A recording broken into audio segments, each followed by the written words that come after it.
What's up, witches? It's me, Luna. Welcome to my channel and welcome to my first unboxing video shot with my brand new computer system, my beast of a computer system. I haven't decided what to name her yet. I apologize that I've been away for nearly a week, but the universe or something within it threw every kind of curveball our way, trying to get things set up and transferred and everything. But today I'm here with a gift unboxing, and looky, I have a new thing. I'm sure as time goes on this will get as cluttered as it always is, but for now, clean. So many new things, and this is a new thing, and it's a gift from Catherine, Silver Spiral Tarot. Thank you so much. I think it was on a live stream. Somebody mentioned the Chrysalis Tarot. It might have been me. And I went, I don't think I have that deck. So she picked up on it, and I'm very grateful to you. And she says, Dear Luna, I was pleased to see the Chrysalis Tarot on your wish list. A question, what can I do to regain my confidence, in parentheses, sovereignty, in my gift of writing? I hope you enjoy this deck. Love and peace from Catherine. Now, I will tell you, if you want me to read for you, go down below, look at the Amazon wish list. It's long. Pick me something off of there. It could be something that is a deck you have and you'd like to see my take on it, or a deck that you want that you'd really like an in-depth look at, or just, whatever, in order to ask me a question and get a reading. As you can see on the little Amazon note, Catherine did have a question. You don't have to have one. If you don't ask a question, I will do just a general reading for you. So, let's go. And this is true unboxing. As you see, I've not even deplasticked it. I couldn't wait that long. In fact, I am still here in my morning gown, and it is now 3:35. Not in the morning. So, what a day. Anyway, here we go. Chrysalis Tarot, paintings by Holly Sierra, written by Tony Brooks. It's T-O-N-E-Y. I like that. Tony, This is U.S. Games, as we can see by the little fool there. Pardon me. Right. A delightful troupe of medieval messengers join mythological and otherworld characters to whisk you away on a spiritual adventure. With exquisite artwork, Chrysalis Tarot opens up your psyche and illuminates your path toward personal destiny. And there's the Page of Mirrors, which is called the Healer. Ooh! We have keywords, maybe? On quartz? What a fun thing that is. Okay, so this is the typical little tuck box, which will, of course, be getting my tape reinforcement. And is there a zippy tie? No, there isn't.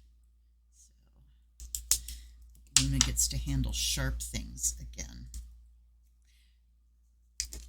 I cleaned out, or at least started it, my husband finished it, the junk drawer in our kitchen, and in it I found 8.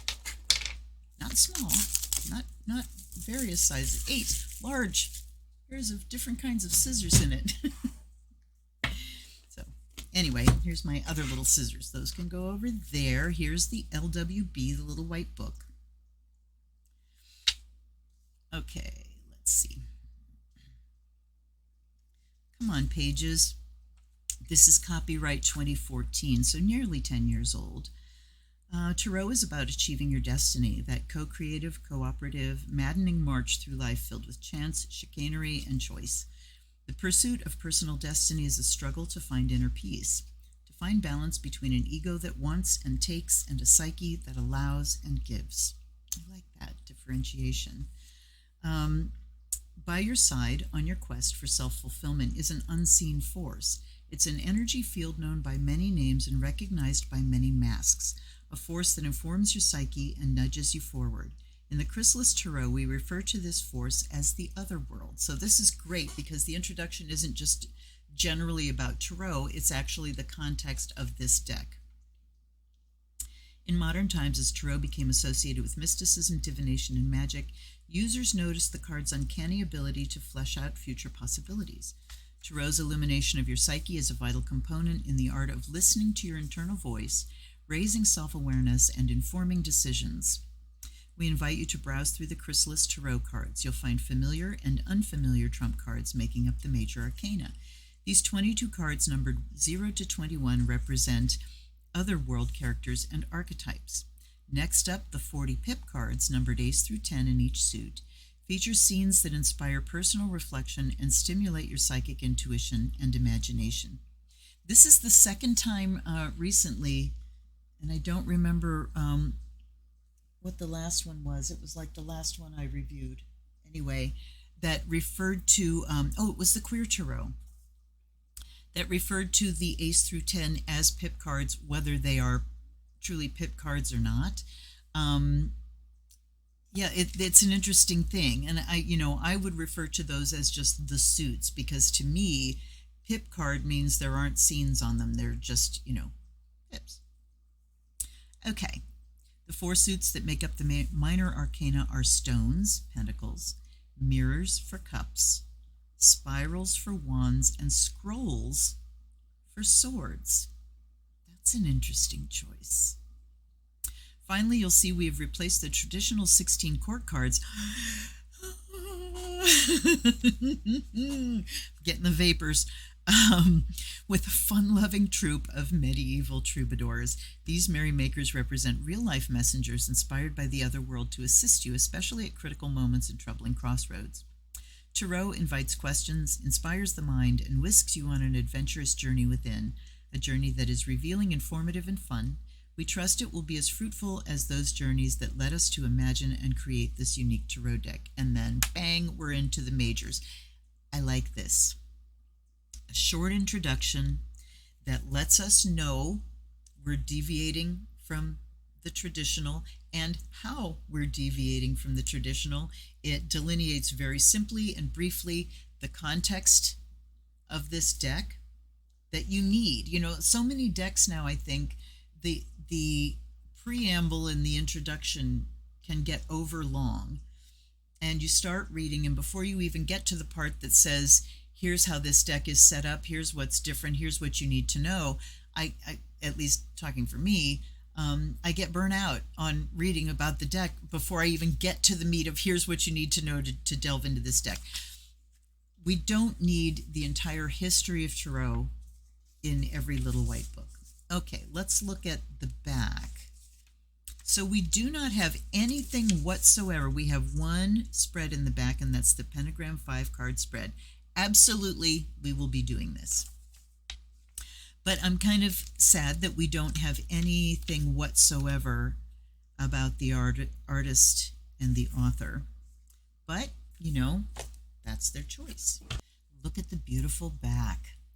Isn't that gorgeous?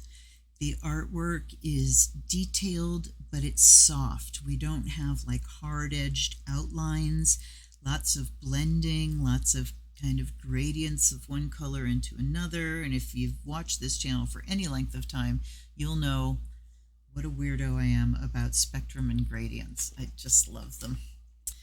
And then we have the facing card, as U.S. Games is wont to do. And then here we go. I forgot that U.S. Games sometimes does this. All right, about Holly Sierra. Holly Sierra has been drawn to all things mystical and magical since her childhood.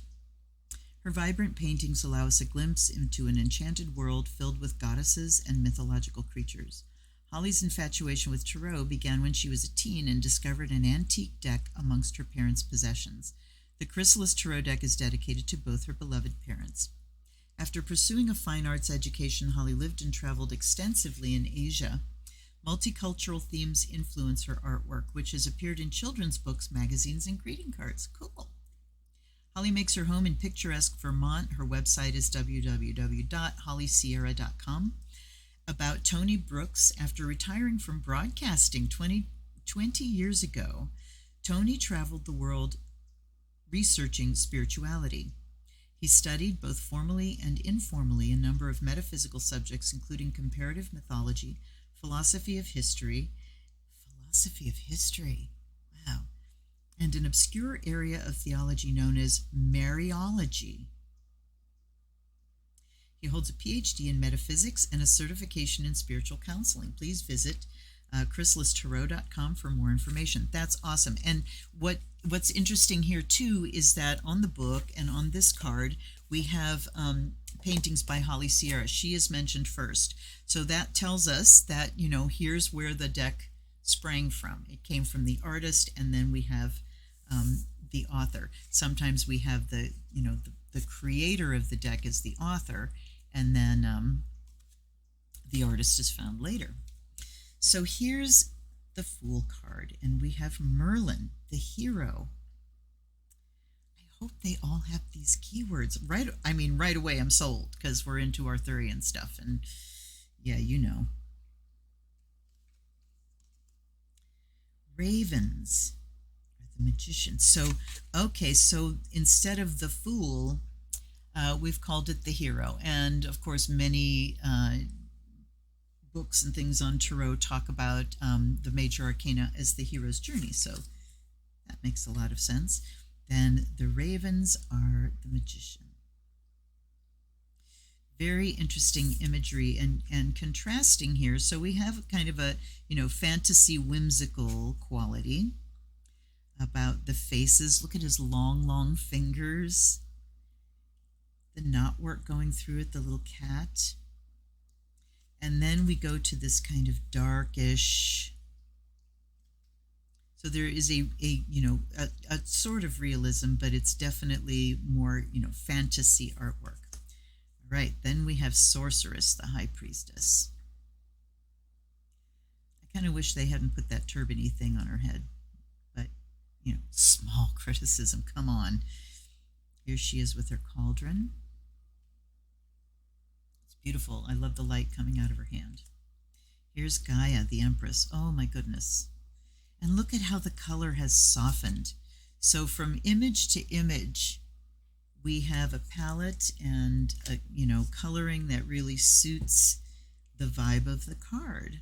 We have little animals. There's a mouse. She's holding a dove, snail. There's a cactus. A lot of different plants to identify. There's almost looks like a pineapple bag there. Fruits that look like little bibbies. Here, little bibbies. See? I don't know what they are, but they look like little titties. Anyway, sorry guys, you know me. There's the Empress. Here's the Green Man, the Emperor. Look at the wren's nest. Divine Child is the Hierophant. How interesting is that? It makes a lot of sense coming from Empress, Emperor, Child. So we have, the form, the Empress, the force in the Emperor. When those two things come together, they bring about manifest reality. So very interesting. There's a little palette of paints, butterflies all around, a candle, a frog in this opening shell. Wow. Certainly brings the vibe of Buddhahood, of there's a kind of an Asian look about the clothing here. Yeah, whole different take on the Hierophant. Here are the lovers. And instead of like an angel up here, we have a king down here, and a cat and a bunny and an owl and a sheep and a horse and a stag. Then, and I had no idea this deck was like this. Herne the Hunter is the chariot. Look at his sword. And the antlers. Oh, goodness. The headdress. Mott. Okay, so we've, here I'm thinking, all right, we're going to continue with, Celtic and Arthurian and stuff. And wow, we just swung into Egyptian. So justice is Mott, and that is absolutely appropriate. So we see that justice is 8, which means 11 will be strength. Beautiful. Storyteller is the Hermit.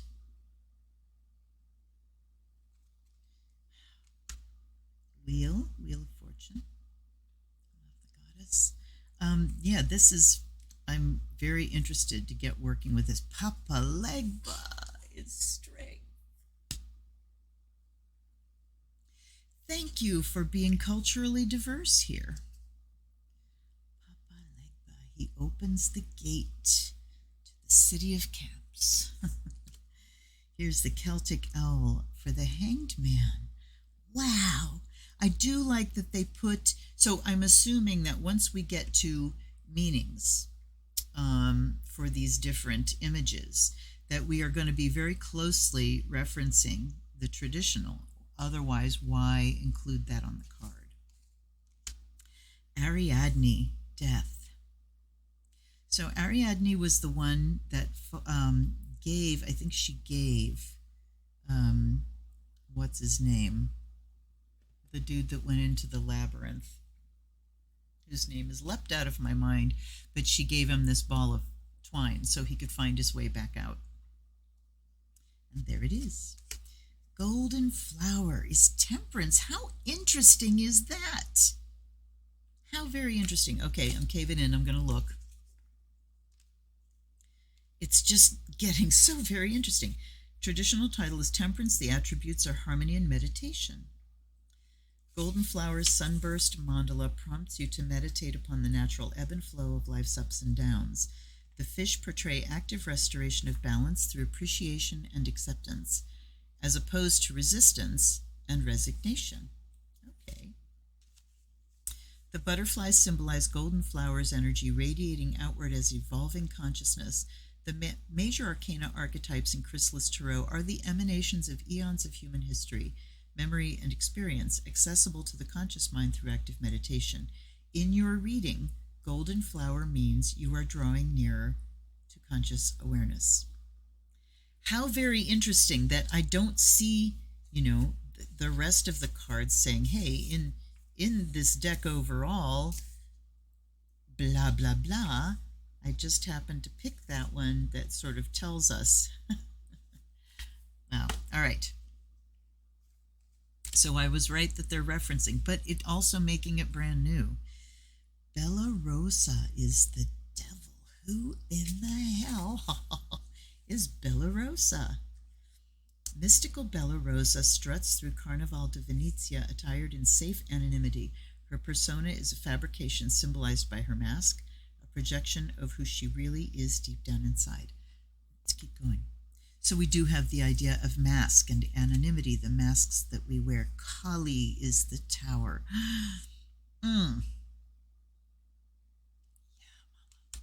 Elpie, the star. Never heard of Elpie. Moon, the moon. Sun, the sun. And was star that, no, Elpie was the star. Okay, Phoenix is judgment. Perfect. Absolutely perfect. Psyche is the world. Look at that.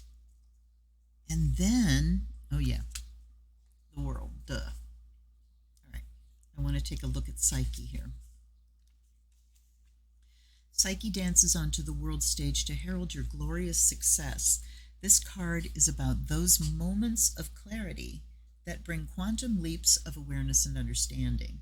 Transformation is a lifelong work in progress, a continuing quest for renewal and growth. When one growth cycle ends, another begins. You travel through many doorways on the quest for fulfillment. Psyche's message is to mind the thresholds, lest you become, mind the gap, lest you become stuck in the certitude of absolutes and cease to grow. That right there bears repeating. Psyche's message is to mind the thresholds, lest you become stuck in the certitude of absolutes and cease to grow. As soon as you are sure of something, sure that you know, doors start closing.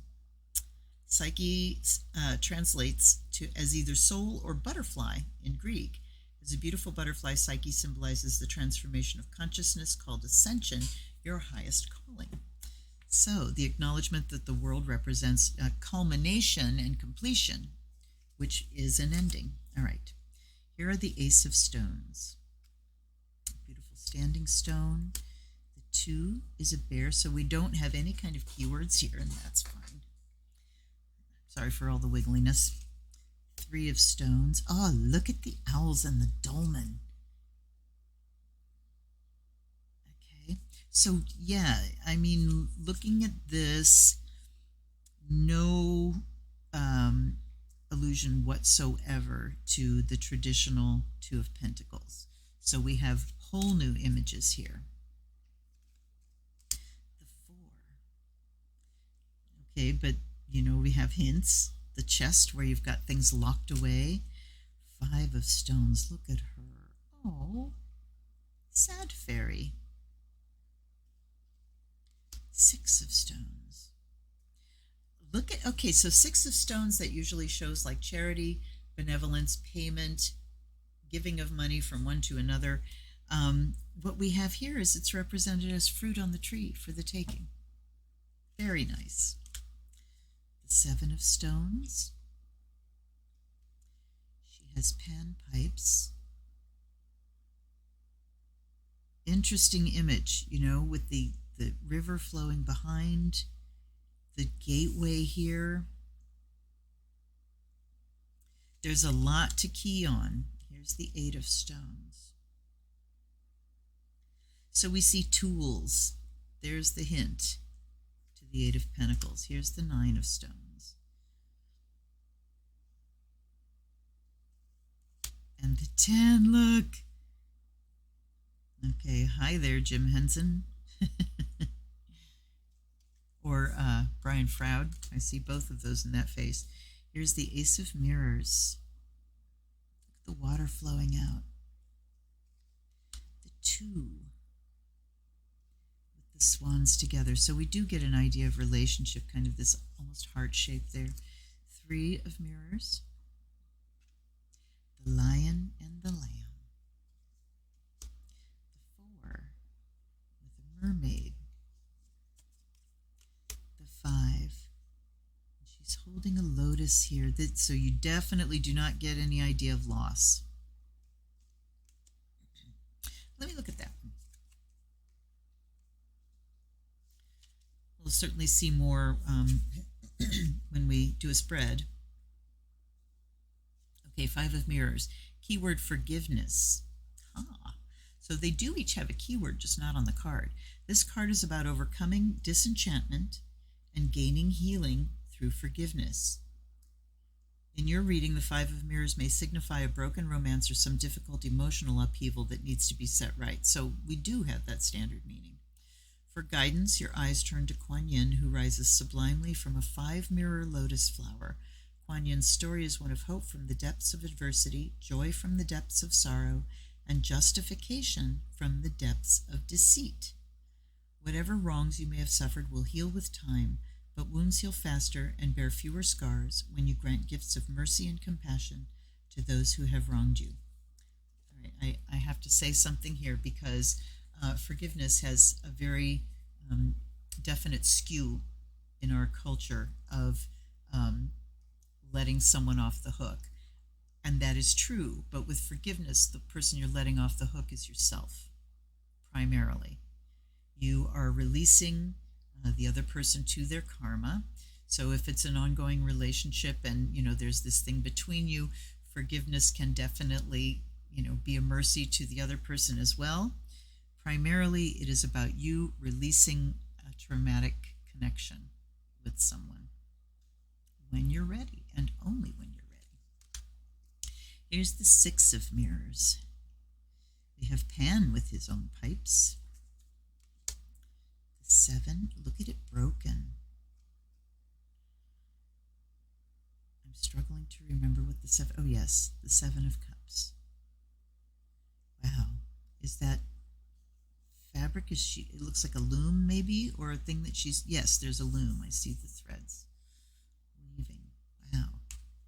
So weaving, 7 of Cups can talk about illusion and delusion. And look, she's sitting here, there's a cracked mirror and she's weaving. You can weave these stories that do not accurately reflect.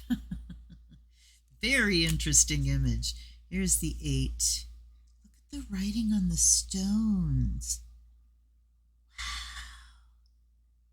It's like treading your story. I mean, there's writing in the path too. That's fascinating. Here's the 9. The wish card. Look how beautiful. And the mirrors are droplets for the fairies.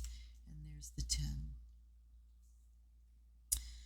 Lots of ribbons tied together. Very interesting stuff. Ace of Spirals. So what I didn't see, no, there are human beings. There are all kinds of creatures here. Ace of Spirals. Look at the change in color palette, first of all. The borders are all the same color. Are the majors that color? Yes, okay. It's just we've gone to this very deserty palette. There's a ram. The 2. I love the wrens. The 3, there's Buddha.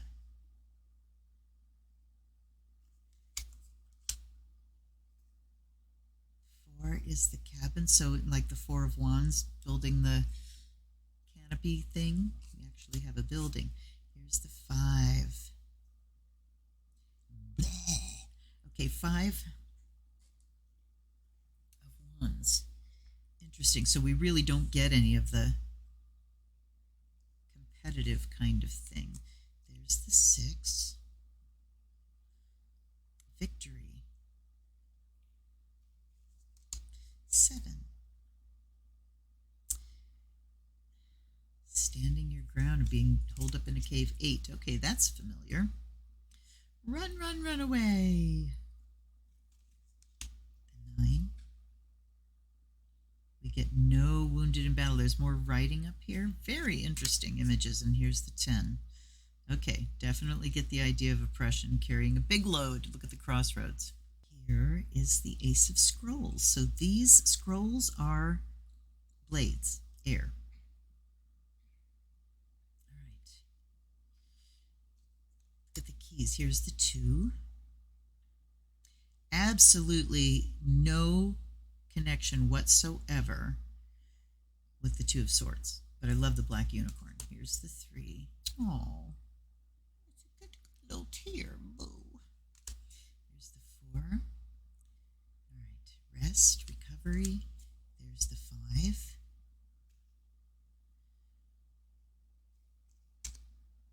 Look at the elephant. Oh my goodness.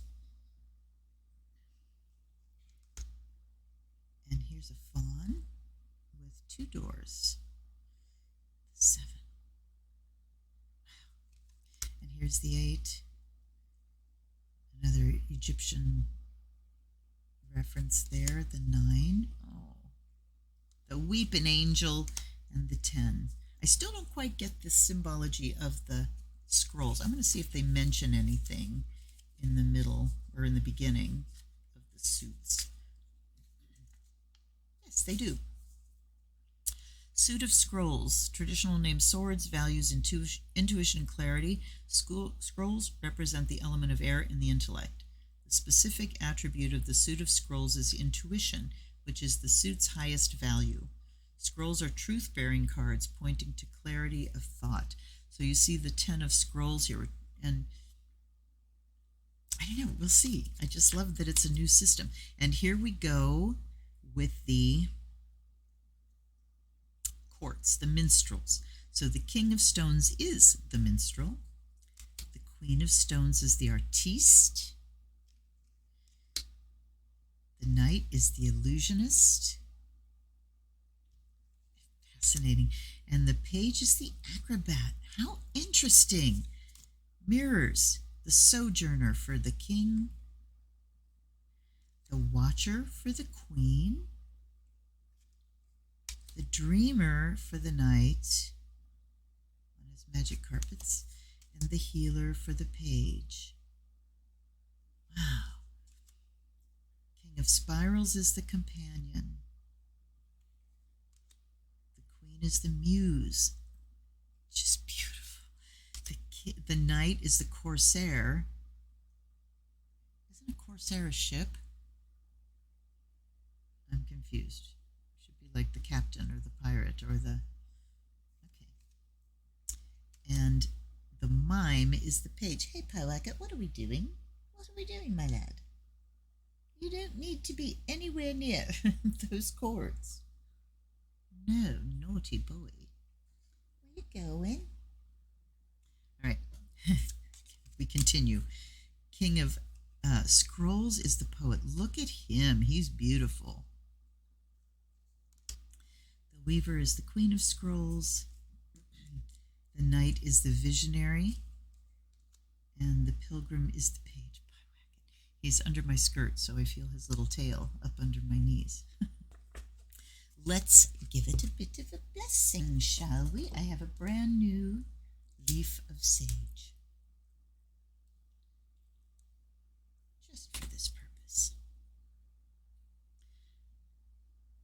By air and fire, may you be purified and charged. Let's do the book. And the others. And by water and earth. This is my ocean water. May you be blessed and made whole. Now, by the sound of the bell,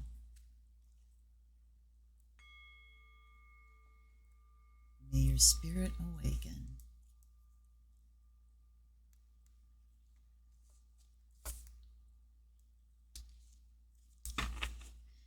All right, are we ready? I am expecting a good shuffle. This is you notice I can hold the entire deck in my one hand.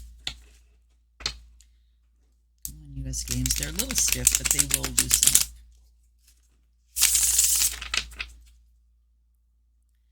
So I've had kind of flimsier, I'll say lighter, because I don't consider any of US Games cardstock flimsy. So that bridge didn't work too well. Let's try one more riffle. And then, okay, then we will say, welcome, and give our gratitude to guides and guardians, allies and ancestors. Thank you for being with me to try this new deck out. And I offer you fresh water and the fire of Azrael. Fairies, please help me. Let's just do a cut shuffle. Now let's look at this pentagram reading again. It's the very last page. Looky, I can make the book stay open without putting something on top of it. So the pentagram 5-card spread, we begin by choosing a card to be the significator. We're going to let the significator choose us, because that's also an option. I don't generally like going into a deck and picking a significator, and here's why. If that is the important thing, you know, that card represents the important thing that you're really asking about, leave it in the deck, because if it comes up, there's huge validation there. You know, sometimes we shuffle and everything, and either we're scattered and we're not focusing and we don't really have a good shuffle and we're not going to get a good read. But when you choose the significator in your mind and leave it in the deck, sometimes that card can come out as the first one and it's like, okay, we have a valid reading, you know. So you can choose one mentally. But this is the intention of this reading. So this, we have a significator in the middle and then 5 around the outside. So number 1 is spirit, represents the energy or the impetus that guides your reading. The 2 is earth, symbolizes the present situation, your expectations. 3 is water, unexpected personal energies at play. 4 is fire, the immediate future, and 5, the long-term outcome. Now, I'm bummed. Can you guess why? We have an upside-down pentagram here. That's not what bums me out. Upside-down pentagrams are, stop camera,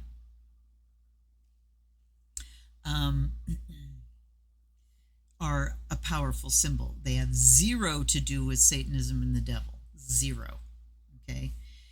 But we don't do the cards in an order like we're drawing this pentagram, and that kind of bothers me. We just go clockwise around, but we will follow the format, absolutely. Okay, so the question is from Catherine.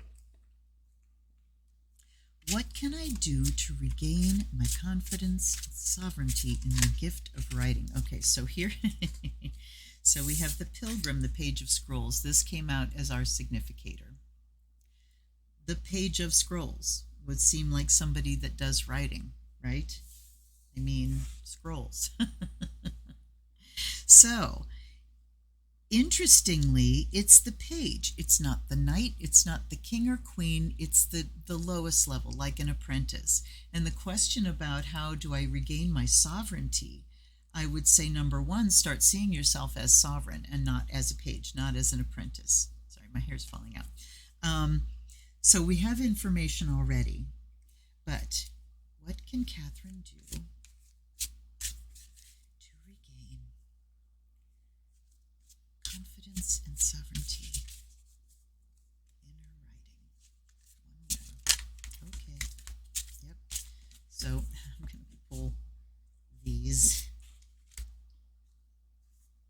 So we have 1, 2, 3, 4, and 5. We have one more card that I'm going to set aside over here. Look at the majors coming out. Now, you know I riffle shuffled. So let's see. So this is major stuff. Let's look at the Pilgrim of Scrolls first.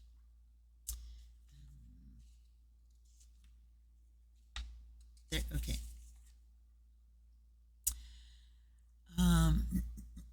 The attributes are perseverance, endurance, and his role is messenger. So perseverance and endurance.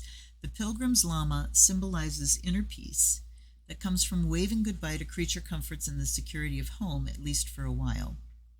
The distance a pilgrim travels matters not. The essence of the pilgrim's true journey is interior self-discovery.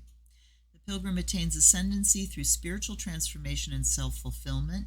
When you leave the castle behind to pursue the exotic butterfly, this card foretells positive changes taking place in your life.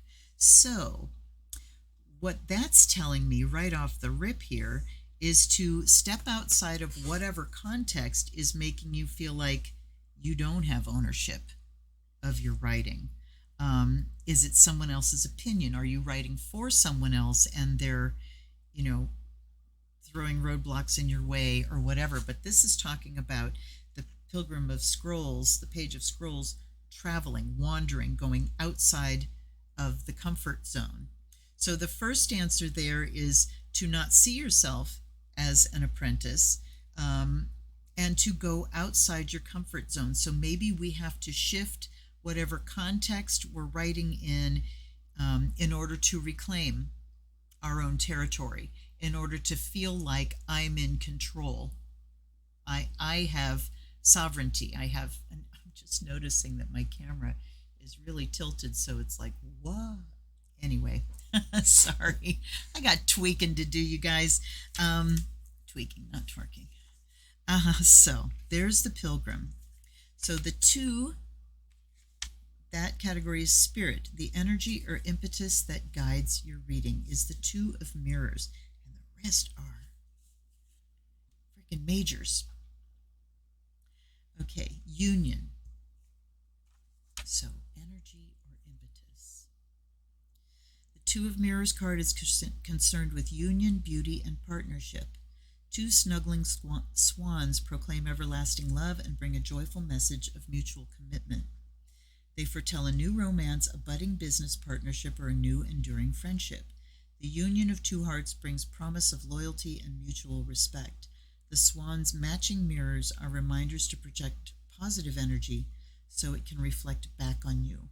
So how interesting that the only minor here in the actual spread is spirit, which you generally think of, majors representing spirit. But to me, all right, give me a second. So there is a vibe here of partnership. So the impetus that guides your reading, perhaps what spurs this question is the fact that you are collaborating with someone, or that you know that there is a commitment, and perhaps you're feeling less than, you're feeling the page to someone else's, queen or king. Okay, so the impetus is union. And it can also talk about really wanting to feel whole and complete within yourself. How do I feel? Because sovereignty is, it's down to me, the buck stops here, and not the sharing of, So, okay, let's go to the second one, Earth. The present situation and your expectations is Phoenix, and I may take hits on these.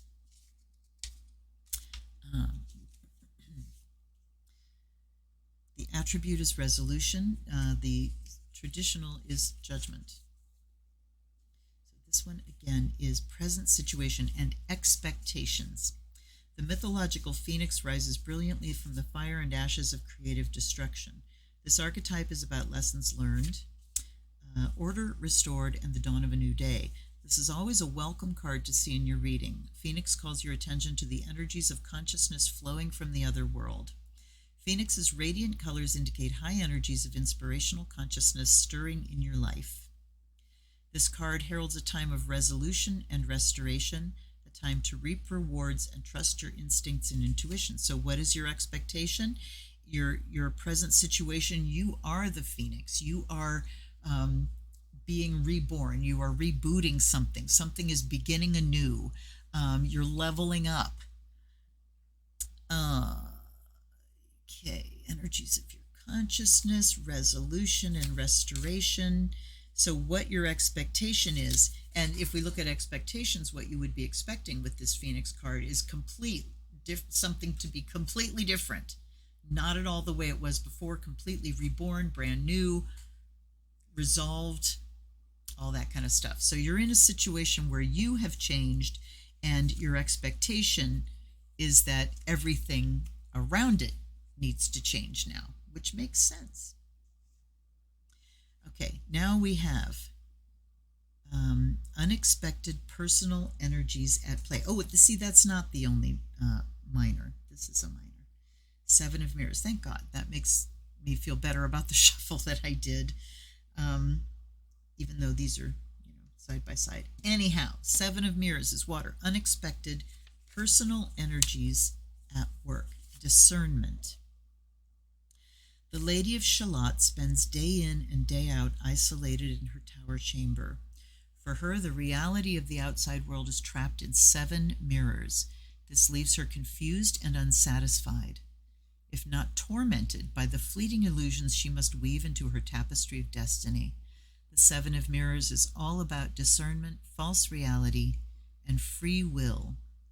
A crystalline vessel symbolizing purity reminds you to keep a firm grip on what is real and what is illusion when making important decisions. Although you may feel confused or conflicted, the time draws nigh to weigh options and make your choice. So unexpected personal energies at play is that you're having some confusion around this. I think since you use the word sovereignty, that's where you're used to being. You're used to being your own sovereign actor in your writing and being able to make your own choices. But what's happening now is there's doubt, there's confusion, difficulty making decisions, and a need to be discerning. False reality is about discernment, false reality, and free will. Let's key in on the free will there. So maybe we are under the illusion that we are not sovereign, that we, and so confidence is undermined. Confidence is undermined, but this is saying that these doubts and things are an illusion. It's an illusion. And if you hone your vision, what I'm getting is I want you to look for all of the clues that you still are sovereign, that you do have confidence, that you know what you know. Something else here is kind of pulling you off. And this is water, so it's in the emotional, is kind of pulling you in another direction. So I want to ask, what emotional things have you been through? What is there going on that may have skewed the way you're thinking about things? All right. Next one is fire. Changes in the immediate future, and we have Storyteller, the Hermit. Okay, so retreat. In the immediate future, it's time to retreat. It's time to reclaim your own territory and be the storyteller. Be the storyteller. Write your story. Attributes are wisdom and contemplation. The storyteller appears in your reading to announce an opportunity for introspection. She cradles her sacred healing orb, the symbol of a life examined. Isn't that wonderful? I love the quote that says, an unexamined life is not worth living. And that was from one of the Greek philosophers. I can't remember which one. And then some smartass centuries down the road, I can't remember who this was either, responded to that with, and the unlived life is not worth examining. So, okay. A pair of Orioles denotes her shape-shifting abilities and mystical mystical connection to distant realms. A crown of ferns at her brow assures you of sincerity and friendship. Storyteller asks you to confide in her. She invites you to elevate your apprehensions, secrets, and desires to full conscious awareness. Okay, so again, here, those doubts and apprehensions, bring them into your conscious mind. Take them out of that mirror, out of that, where they're just kind of bouncing around in your subconscious, bring them into your conscious mind. When Storyteller appears in your reading, it means the time is favorable for quiet solitude. Her meditation mandalas can turn your dreams into reality.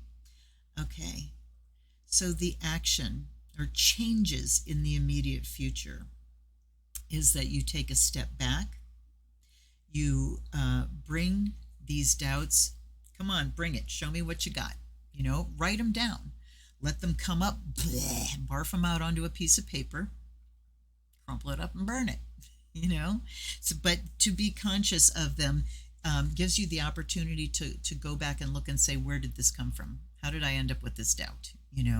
Look at where it came from, and hopefully that can, if it doesn't immediately diffuse the situation, at least it can point you in the direction of where something needs to be corrected. I'm going to put some more Fire of Azrael on there. And then the last one is the long-term outcome, and that's Mot, justice. The attribute is balance. Mot, the Egyptian goddess of justice, truth, and order, holds creation in equilibrium to prevent a return to primeval chaos.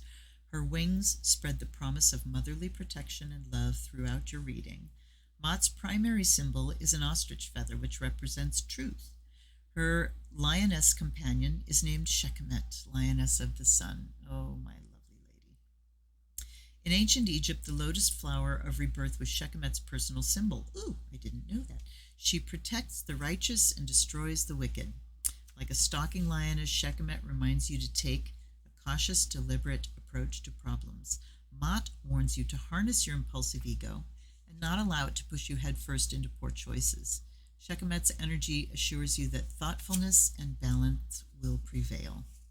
Okay, so the long-term outcome is that things do come into balance. Things do get justified. The course gets corrected.